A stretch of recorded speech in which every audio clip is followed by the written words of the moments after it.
Ce colis en provenance de métropole contient un trésor d'une valeur inestimable, 6 graines germées de Saribus genenei.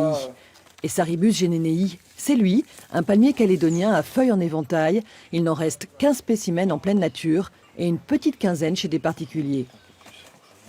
Les palmiers calédoniens ont tous des feuilles pennées, c'est-à-dire avec des petites leaflets. Et celui-là, c'est le seul palmier à feuilles palmées du territoire. Donc très très rare. Ironie de l'histoire, ce palmier est endémique de la Nouvelle-Calédonie, mais l'espèce a quasiment disparu au début du XXe siècle, victime de l'appétit des bagnards. C'est une espèce qui a été découverte en 1893, à l'époque du bagne de Prony, qui a été consommée par les bagnards parce qu'ils mangeaient le cœur de ce palmier. Cette espèce a été considérée comme éteinte. Elle a été retrouvée dans les années 80 par un chasseur.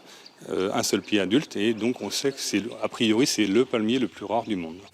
Pour sauver l'espèce, des graines de ce pied miraculeusement préservées sont expédiées de par le monde, notamment au Jardin botanique de Nancy. Pendant 22 ans, un pied y prospère et produit enfin des graines, dont celle-ci. Pour les obtenir, Gilles Pierson négocie plusieurs mois avec le botaniste en charge de la germination et les autorités phytosanitaires de la Nouvelle-Calédonie. Il y a eu pas mal de procédures administratives, mais bon, on y est arrivé et voilà, ils sont là, on va les planter, on va essayer de les faire pousser. Maintenant, c'est pas gagné, on verra.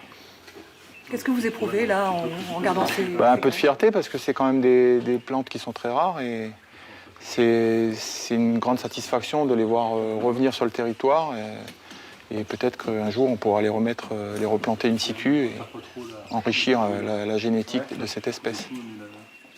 À condition que les précieuses graines survivent et deviennent des plantules.